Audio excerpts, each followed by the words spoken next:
Hello and welcome everyone to this week. We're talking about how to grow your audience with podcasting. This is Magnet Marketers. We are a weekly blabcast here to teach you how to become a magnet with your marketing versus being a bullhorn.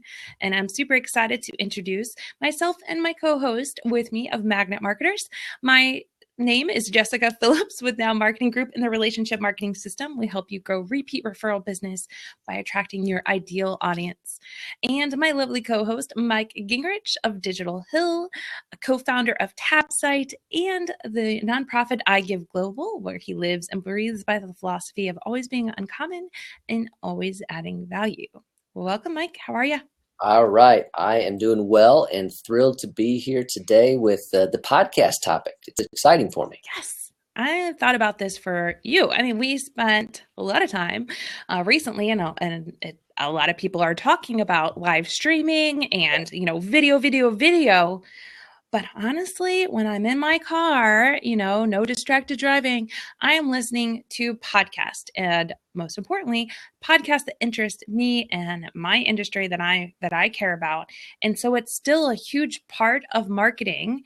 Yep. And I know that you run the podcast Halftime Mike, and that it's very successful. So I thought maybe this could be kind of a topic that we both discuss, but more picking out, information from you on what it took to create this podcast and what it's been like in growing your audience. And then maybe we can mention some others that are doing this very successfully as well. Yeah. No, I think that you're right. It's it's a precursor, but to live video for sure. But it's still there, and like you said, there's that demand, that audience for the driver, the jogger, the fitness person, that's trying to get in the zone, and but they're not able to take a look at a screen at that point in time. So audio only is there for them. And big picture, for me, I think it all comes back to your digital marketing strategy, and I kind of work from that funnel strategy. Let's see, I did get a link. I don't know if, let's see, can I show, what do I need to do to get that link? No, it's not what I want to do. Heads up, drops in won't show in the corner, but we're working on it. Okay, gotcha. So I'm trying to show a link there, but it's, yeah, all right. It's not coming in real well, but you see the top of the funnel, but actually, what you're seeing there is what I want to talk about, because I think that podcasting can really be a top of the funnel component for your marketing efforts, because it's about the attract and engage. Because through a podcast, you're offering value, you're offering resourcing, you're offering expertise, and you're sharing about a particular arena. And so I think it's, we often think about what can we do. We think about social media as that top of the funnel, and maybe we think about obviously our website, those types of pieces, but podcasting can be exactly that. So number one, I think it's top of the funnel. It's attract and engage, and the value it has is that just like your blog content, it is another type of getting content out there. And for me, I use them hand in hand. So obviously you can subscribe on iTunes and easily download this podcast. You can follow that, but I also create a blog post out of that. So it lives on my website as well.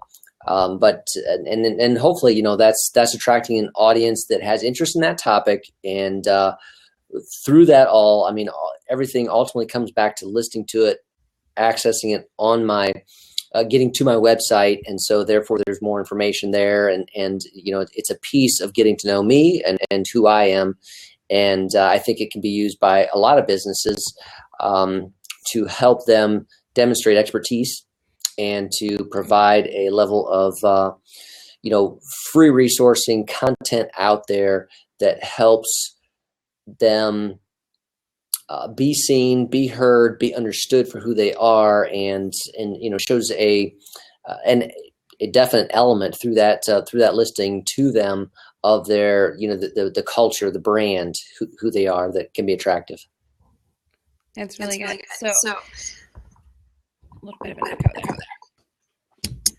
What I heard you say, though, is that you multi-purpose your blog as well to show your expertise. So for the people, are you getting an echo? I'm not. No, you're coming through okay for me. Okay. For the people that are not comfortable writing a blog, but they have some type of expertise to share, this is a perfect medium for them to be able to share their expertise, show a little bit more of their personality and the words that they would use in conversation, and add that little bit of extra in there, because we know at the end of the day, it's all about the relationship that you're growing and building with your audience. And Yep. this is a platform to be able to do that. And where people are spending their time, like you had mentioned, they're jogging, they're working out, they're driving in the car.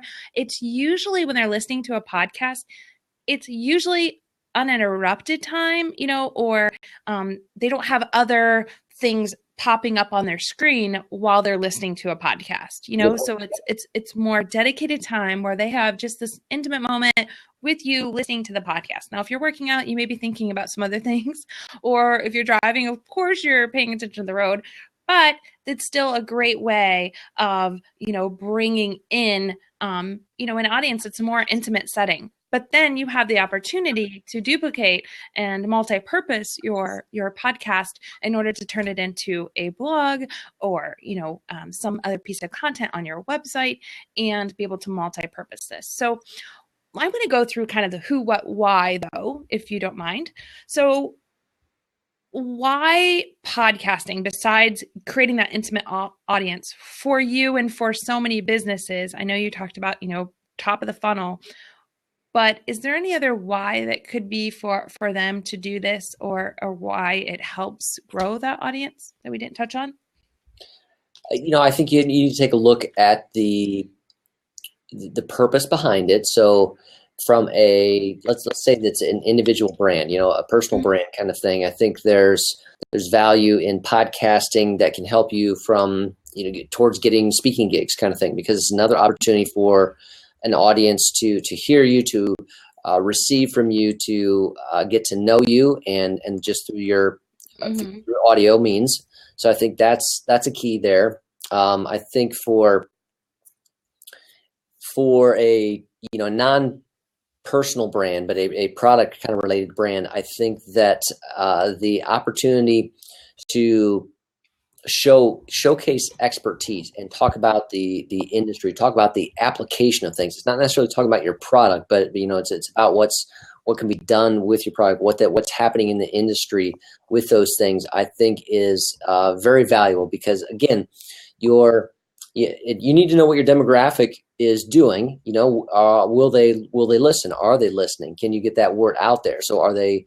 Obviously, you always want to take a look at your ideal audience, your buyer persona is there, and what means of communication is relevant to them. But I think that what we're seeing is that studies have shown that podcasting, audio things, just because of you think of the ways that vehicles have changed now, and the accessibility with Bluetooth to just tie in your smartphone into your car so that it's there, whatever you're carrying on your phone, you're listening to in your car in so many cases now, and so it's become more mainstream, simpler to access, and so therefore you want to reach people where you can and where your ideal audience is spending time, and it's an opportunity to do that. Again, to showcase expertise, to showcase your skills, to even hone those skills. Yeah, and you kind of started touching in on the who. I mean, right now, the who is the podcasting for. One is for that business owner that has something to share, some kind of expertise to get out there. But then the who that's on the receiving end of the podcast, I mean, it's like you said, becoming more accessible. Like me personally, I don't even listen to the radio anymore. I don't listen to anything in my car. Either it's silence or it's a podcast, and if I have a long morning drive, like I'm learning on the way, and listening to podcasts. But who else is podcasting for? Is there a select niche that's really taking on to listening to podcasts as far as an audience is concerned? Well, I think that it is a broad audience. There's definitely the tech savvy audience. So those with smartphones, are, jumping into this. But I think beyond a tech crowd, there is a more, older, mature audience that is kind of gravitated over from radio. So they were the ones that were, consistent radio listeners, and particularly talk radio, because there's, very much a similarity there. So it's like, on-demand talk radio, but you're not missing a show. You don't have to tune in at a certain time. It's there for you. So I think that that demographic is also one that is very much interested in the podcast message. Great. So how do they get it, or how do you make it accessible to multiple group?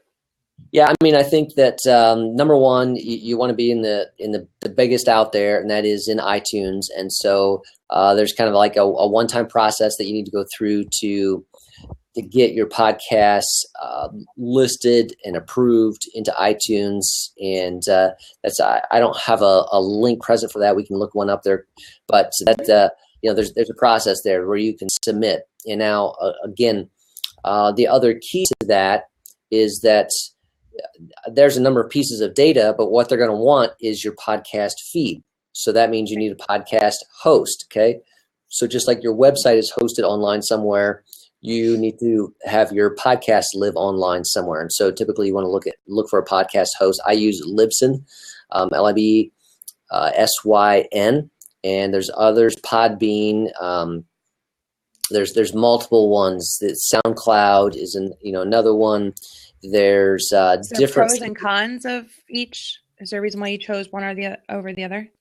I think there's multiple factors similar to web hosting again, but you want to take a look at what your storage space is, how easy it is to integrate, because some of these, and Libsyn in particular, they're going to guide you through that process of submitting it to iTunes. So you need to have you want a smooth process there.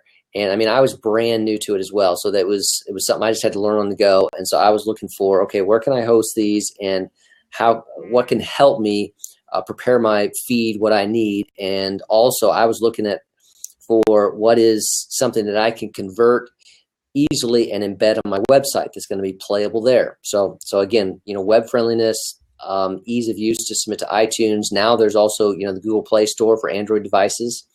So you want to take a look at that. Of course, the cost is largely based on how much storage space you need, So if you're doing a hour-long podcast once a week, you obviously need to take a look at what's the file size when you record that. What is that? What's going to need to be hosted? Because there's a bandwidth is kind of how they take a look at their hosting costs per month versus someone that is mine is typically around 20 to 25 minutes. All right. So mine is shorter in that time period. And so what's cost effective for me in that monthly bandwidth hosting allotment time period I need. I can't even imagine like Entrepreneur on Fire that does one every single day. John DeLumis. How do you say his last name? Yeah. Loomis, yeah. Yeah. Does one every single day. I can't even imagine like his story. Yeah. That's dedication. Dedication there. Yeah. Yeah. And so that's key. So there was a question out here. So Bronson was asking, he hates iTunes, how to listen to podcasts not in iTunes. And so, there are other means. And that's what I was looking for with my host, Libsyn, is that you don't have to use iTunes, but you can. Okay. So, for myself, you can subscribe on my website, for example. So I have them all in a blog category, and each one is an episode. And so you can subscribe to that via email. So anytime there's a new episode, you get emailed for that, and it's going to have a link into it. So you could listen to it right there, or you can download it right there. So that's outside of iTunes, nothing to do with iTunes. You can also, like iTunes, use other services. So I've connected mine with Spreaker, Spreaker. Okay.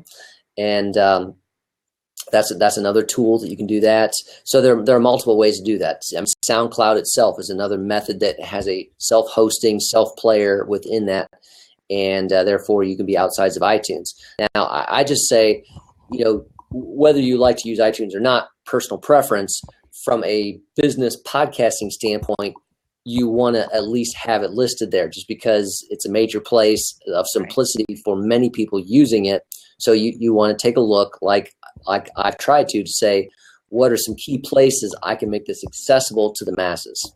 Right. It's kind of like Google, you wouldn't only want to be on, DuckDuckGo, even though it may be, seamless and give you better, accurate search results for what you're looking for. But Google is where everyone would start, typically, because it's most well known.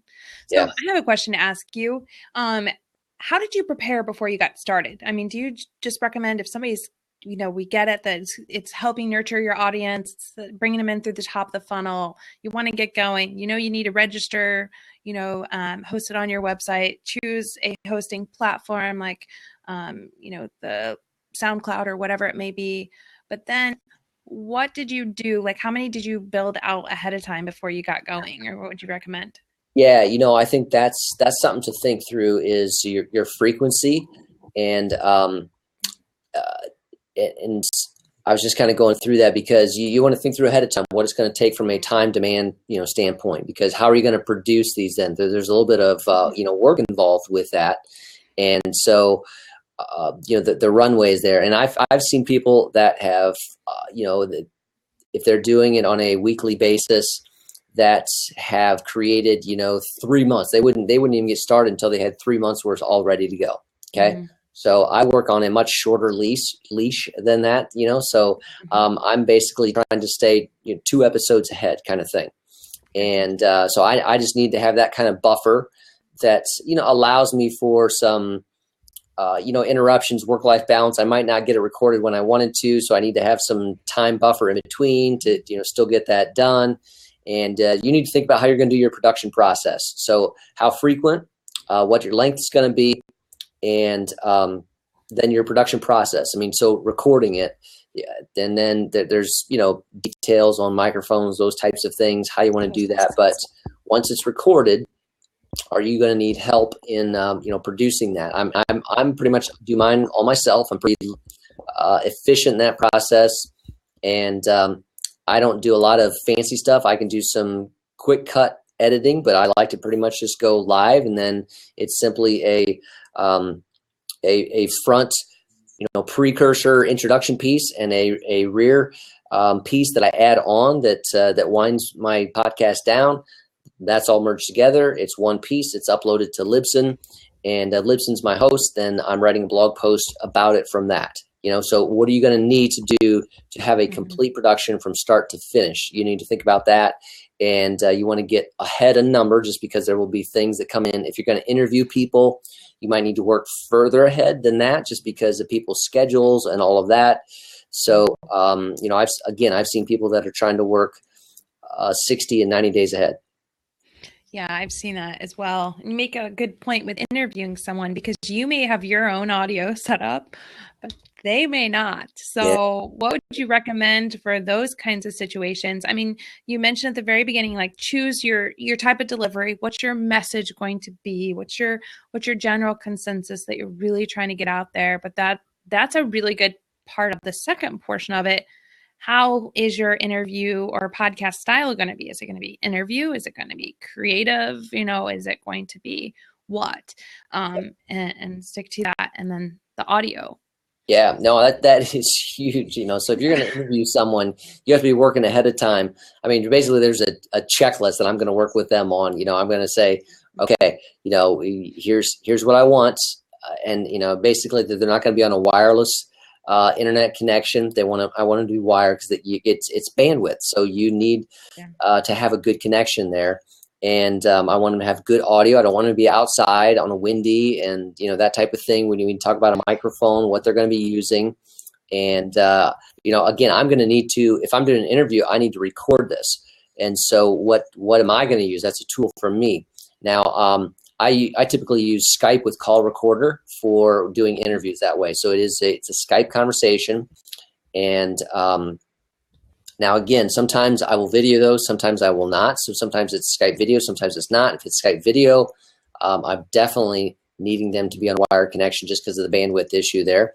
But I'm also taking a look at what their microphone is, and trying to ensure that they have that and a quiet space around them, so that there's, less background noise, or no background noise, ideally. So no hotel Wi-Fi on their cell phone. Exactly. Or out in the lobby at, between conference events, or, that type of thing. Not good. Yeah. Because, you got to imagine, it's audio. And I've even heard this for people that preach, video, that your audio is more important than anything else. Your audio and how clear it comes through is more important than how you look, the lighting, all of that. It's the audio that people want to hear clear. Yeah. So there's several different mics out there, though, without getting too into the technical. I know there's actually a link to Podcast Answer Man.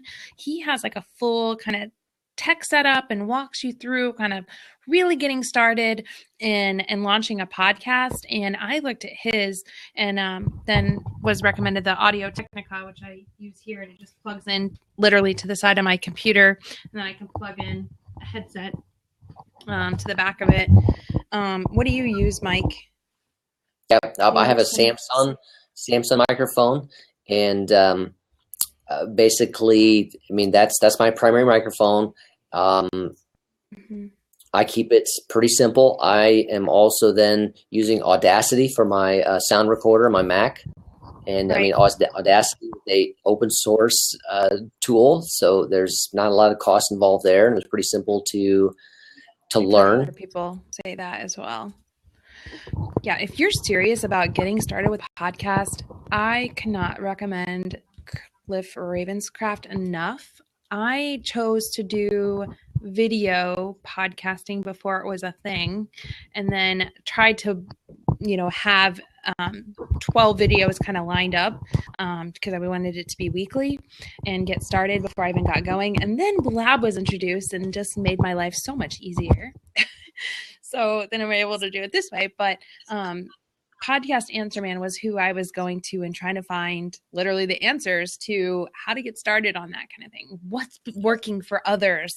And then I went out and searched on iTunes and seen what are other people already doing that's really successful? Who's already niched out, the social media market and really having a successful podcast on that? Who's already doing, the marketing and listening to their podcast to get ideas for what would be successful if I was going to do something, or if I'm recommending it to a client. Tyler Anderson and his podcast, he has this awesome intro and exit. You as well, keeping that consistency, listening to how they're interviewing people, really, taking note of the things that I really liked that others were doing successful that could and should be replicated if you were to do a podcast. But the audio pieces, as you mentioned, are really important. I was trying to do a Blab with a client, actually. I was telling them about Blab, got them all on board, and we had it scheduled and everything. Literally 2 days before, they had no microphone. And I was like, I have one you can borrow, but they're out of town. And the whole thing got canceled just because of a microphone. It should never happen. Your equipment should never hold you back. But yeah, you don't want that to be an issue, for sure. Yeah. And kind of, spinning off what you're talking about there, I think that there's value you can learn from what others are doing. I try to get outside of my industry. There's what's happening in social media, there's what's happening in digital marketing, but I try to listen to other things. So I'll try to take things from TV talk show host kind of thing, from live radio, or from just other industries completely separate, and try to listen to some which are just totally different, but listen to it not from a content standpoint, but from a perspective on what are they doing, what is their intro, what is their style, what are they interjecting in the middle. Are they doing things with voice inflections that are key in their message along the way, and just utilizing some of those pieces. So I like to try to get outside the box a little bit of the industry to glean in and see what might be doable there. And I think that again, it's all about another way online. Podcasting basically is online. It's you're going to use it if it's you're going to be using some tool to be able to stream that, to download that, so you can listen to it. And it's another means to reach your audience, to build trust, to build rapport, to get that know, like, and trust happening with your audience, and so that they can be ready when the time comes to do business, that you're there and it's someone they're going to consider. So you had mentioned at the beginning that you host your podcast then back on your website, and I think that's key. So maybe if you can walk through some of the tips with after the podcast is created, you have your good audio, you have it registered, you're picking your style, you're using best practices and getting it out there. Then what's that next step then of drawing people back in to your website? Yeah. No, I think that, I mean, that's where your other pieces of marketing come into play. I mean, so let me just back up a second. So when I have my blog post, I'm using Burberry as my player. So I needed a podcast player. So Libsyn is my host. And that gives me, that's online. My MP3 file is hosted online. Burberry gives me a player. So I have a plugin in WordPress, and I can go in, I can drop in my MP3 file from Libsyn in there, and it automatically creates that listen now with the play button that's in my podcast episode. And then of course, I've set up a list via MailChimp, and you can sign up to receive any new podcast via email that way. So that's, you want an integrated piece there to make it easy for people, again, to receive your information. And then, you need to find ways to promote it. So, I mean, I'm actually kind of, getting into, I will often do a little bit of a video and load that to Facebook that introduces what the podcast episode is about, what the blog post is going to be about. And so I'm using social media. I'm using some of the other tools to get that out there. I'm sharing that on Twitter. But one of the key things that I often do is create a short little video that introduces it and load that to Facebook. No, and that's key. So you have your art there. I've seen this as you've posted it too. You're tagging the people that are in the podcast or that would enjoy the podcast. I've even seen you tag some people that it's like, hey, I kind of referenced some things we were talking about before. You will want to hear this. This is just what we were talking about. So tag people that are interested. This is going to expand your reach to a whole other audience of people that are interested. Draw them back to your website to hear the blog recap of the podcast, but then listen to the actual podcast. Because I know in your blog, you're adding the notes and you're adding some extra information, but it's not the full, verbatim podcast. So there's still value in hearing and reading both. And then the smart piece at the end with driving people back to the rest of the pieces of the funnel is then adding that call to action or next step that you want someone to do. So if you're talking about social media best practices and who's doing, these tips on social media best practices, your CTA may be, the guide, the checklist on Facebook for all the new items or whatever. And then you're putting that as your call to action, because now they're in your list. So they may be signed up for your podcast, but now they're in your marketing funnel, so to speak, because who you're crafting this podcast for. So now you craft that call to action that's for them as well. And this gets them deeper down into your marketing funnel. Then they are, consuming more and more of your content, building that closer relationship with you, and hopefully being activated to where they're going to share that message off even more so. Now, do you have any traffic results? Like, can you share with us your success or what just launching this podcast has done for your business personally?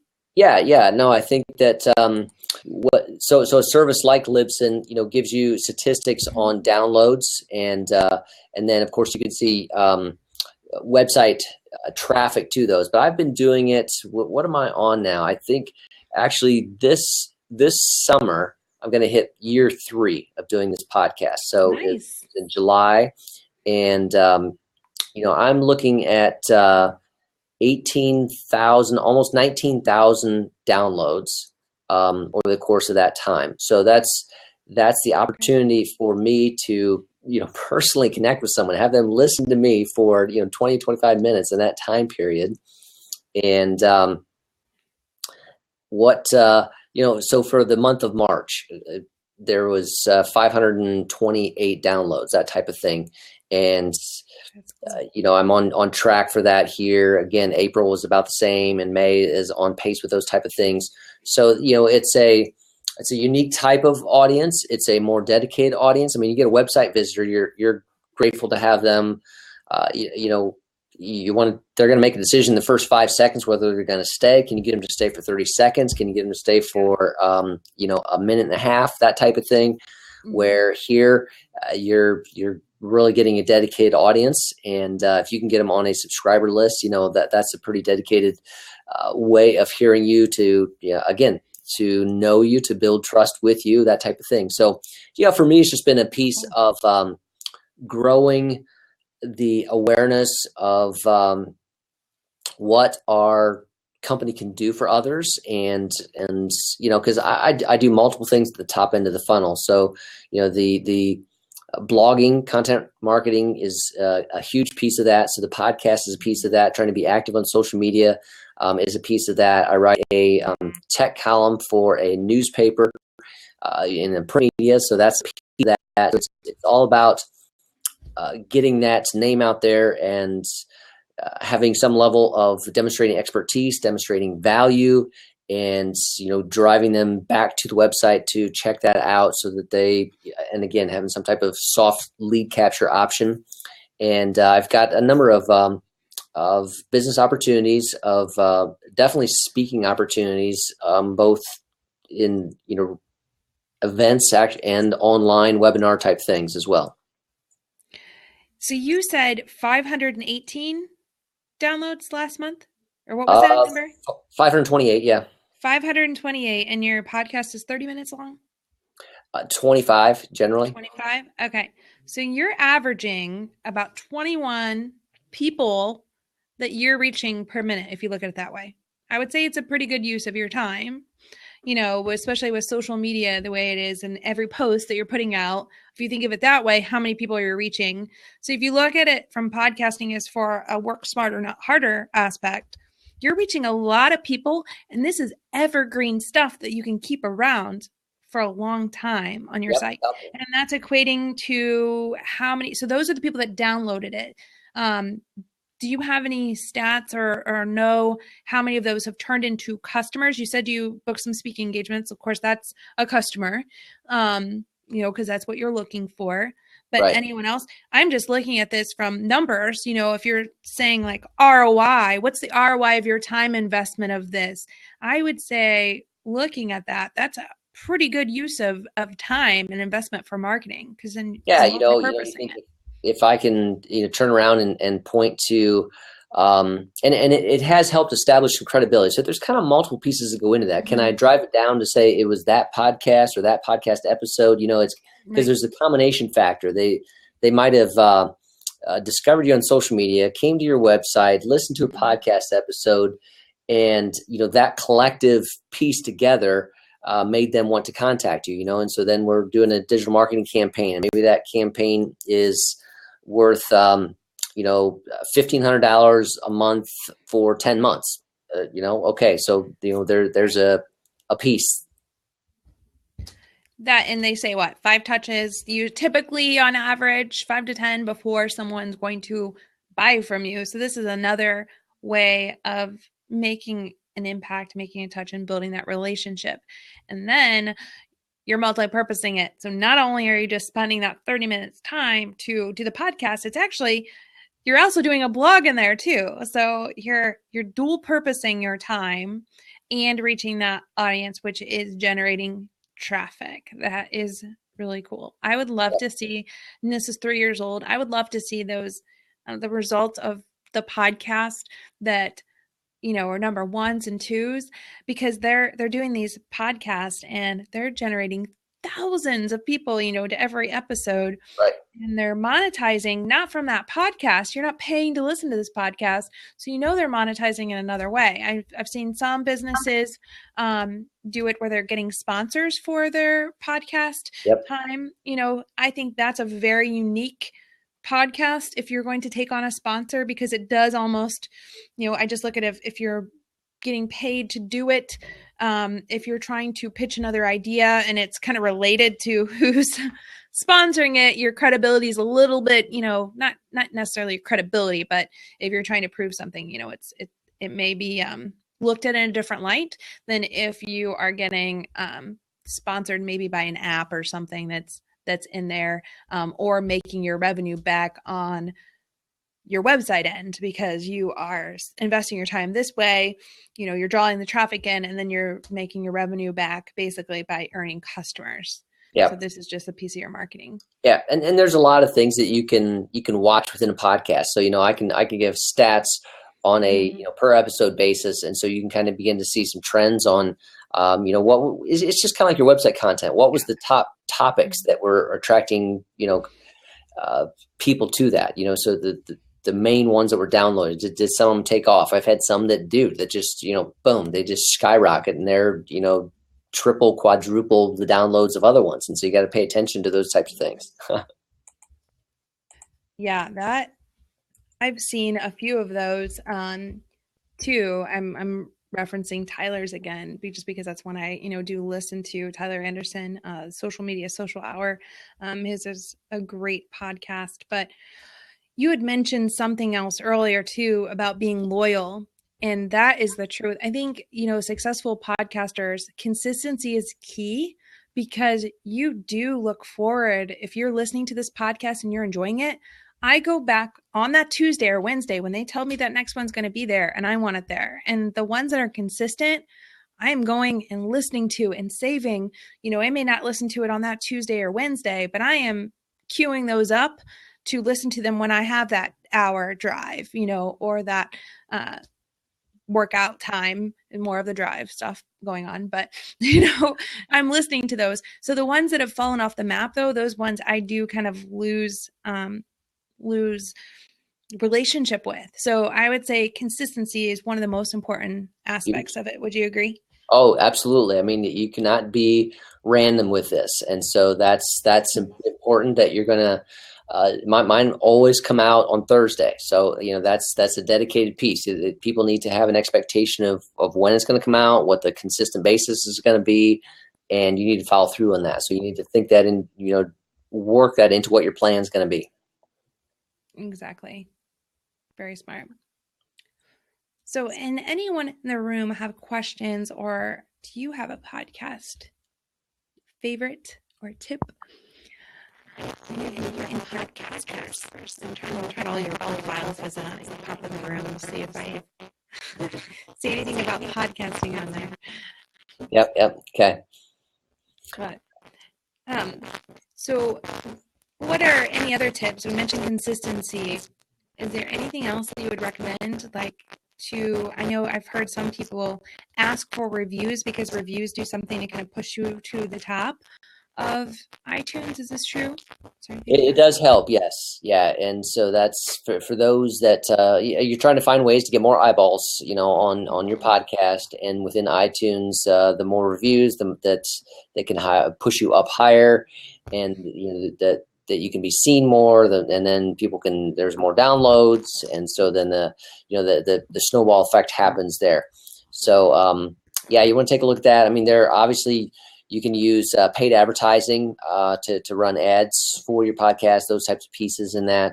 So there are multiple things you can do. You just have to figure out how it fits in your marketing mix there. What niche does it fill? Who's your target audience?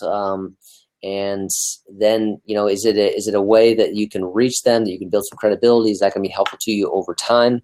But it's for us, it's been, one of those great ways that is exactly what we talk about here. It's being a magnet, so that they just know who we are, and it's not being a bullhorn. It's not shouting at people, but it's offering value and a resource. And over the time, that has helped just give people a confidence and a trust level, something they can refer back to, and you can share an episode with them. They're wanting to be resourced on something.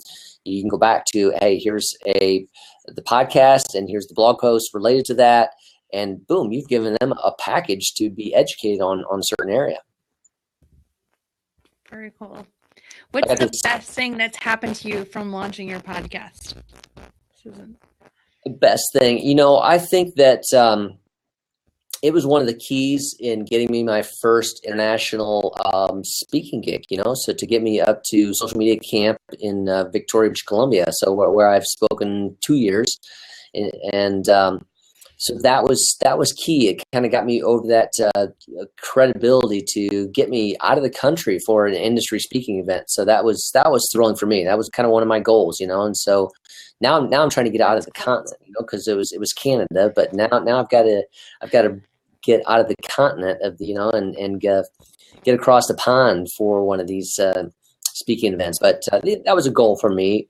And the podcast helped do that. Where can we hear you? Where can we listen to you? Where can we get to know you better? And there it is. Here's a list of different topics, and that was an opportunity, and I'm grateful for that one. That's cool. I want to go where Phil Palin, our guest last week, said he was going to like Paris or something to speak. I would say that sounds like a deal that I would love to take on. Yeah. And speaking of Paris didn't sound too shabby. Yep. So we've got friends in Ireland, so or even, I'm looking forward to, we got friends in London now. So we need to make this happen. Spain out there. Come on. Yep.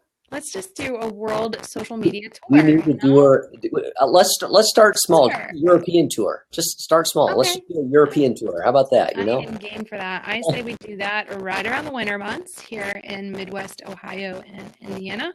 Yeah. And can come back. Yes. Yeah. All right. Well, it is that time where we can open it up for questions. I haven't seen any pop in yet, but if you would like to tell people how to find you, Mike, so if they do think of questions later, they can find you and ask you. Sure. Yes. So obviously you can find me on Twitter at Mike Gingrich, and I'll put that in the notes there. And my podcast is at halftimemike.com.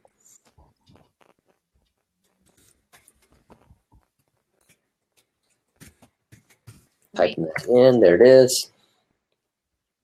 And that brings them over. There you go. Perfect. And thank you guys all for joining us with us today. Hey, Jonathan, great to have you here. I would like to share next week, we are talking about successfully sourcing your social media. So if you're getting to that point where you're like, it's time to hire an agency, or maybe just another team member, like what does that look like for your business? What are some things that you need to do to make sure that that's a successful transition and implementation into your business? Here's a link for that. And I see something that popped in. Video use TEs. They are worth it. Do you know what that means, Mike? TEs? Say more. I don't know. TEs. TEs. They are worth it. I don't know. Could you explain? I don't know what that means.